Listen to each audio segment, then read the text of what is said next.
কিরে ট্রেনে আনলি, কোনো বিপদ হয়েছে নাকি তোর? মা আমাকে ফোন করেছিল, আমার বিয়ে ঠিক করছে।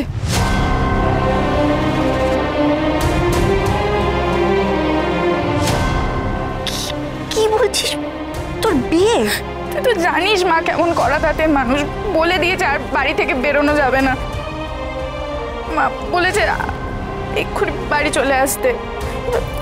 আচ্ছা কাটাকাটি করিস না। এই জন্যই বলছি যে কাকিমা নাকি ঋতুর বিয়ে ঠিক করে ফেলেছে। কি? হ্যাঁ ঋতু, কথা যা বলছে সেটা সত্যি। এই বিয়ে কি করে হবে? কেন হবে না বলতো? তোর বিয়ে হয়ে গেছে, জুনির বিয়ে হয়ে গেছে, আমিও তো বিয়ে করতে চাই। এবার মা যদি আমার বিয়ে ঠিক করে, আমি কি করে সবটা জানাবো মাকে? কিন্তু তোর আর প্রত্যয়দার তো একটা অংশ। বলছি প্রত্যয়দার কি হবে ঋতু? প্রত্যয়দাকে কি তুই বলেছিস কথাটা? কেন বলবো আমি? আর কি বলবো, উনি তো আমাকে কিছু বলেননি। আরে উনি বলেননি তো কি? তুই তো ওনাকে ভালোবাসিস। আরে উনি ভালোবাসেন কিনা আমি তো সেটা জানি না। লজ্জার মাথাকে আমি বলবো? ওনাকে তো বলতে হতো আমাকে। আচ্ছা আমার কথাটা শোন, কাকিমা যার সাথে বিয়ে ঠিক করেছে, তুই কি তাকে বিয়ে করতে চাস? তুই বলছিস এই কথাটা আমাকে?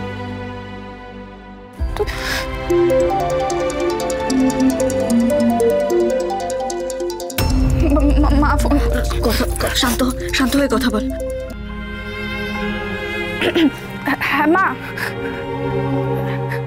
আমি এক্ষুনি আসছি, এক্ষুনি চলে আসছি। হ্যাঁ তুই অফিসার সরকারকে বলে দিস উনি যেন আমার সাথে যোগাযোগ না রাখে, আমি মরি মরি বাঁচি। ঋতু ঋতু শোন, দেখে দিস তো কেমন কান্নাকাটি করছে। এমন সময় ঘটনাটা ঘটলো, আমি পাচক মশাইয়ের সঙ্গে বিষয়টা নিয়ে আলোচনাও করতে পারবো না। শোন না, আমাকে আর তোকে কিছু একটা করতে হবে।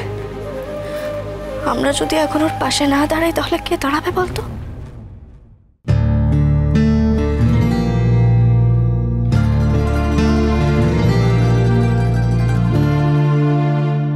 কি ব্যাপার বলো তো? আমিও বুঝতে পারছি না, এ তো অদ্ভুত ব্যাপার। মানে এইভাবে সত্যি ওই তো কথার জনি। বলছি কি ব্যাপার বলো তো, ঋতু এইভাবে চলে গেল, কারোর সঙ্গে কোনো কথা বললো না, ঝড়ের বেগে বেরিয়ে গেল। আর সবচেয়ে অদ্ভুত ব্যাপার হচ্ছে পুলিশবাবুর সঙ্গে দেখা না করেই বেরিয়ে চলে গেল। হ্যাঁ কি ব্যাপার, কিছু হয়েছে?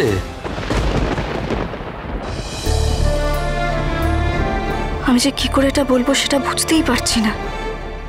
বললেই তো একটা বোমা পড়ার মতো অবস্থা হবে।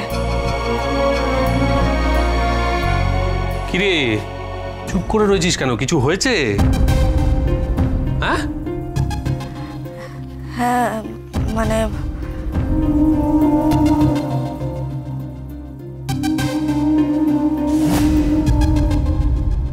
ঋতুর বিয়ে ঠিক হয়ে গেছে।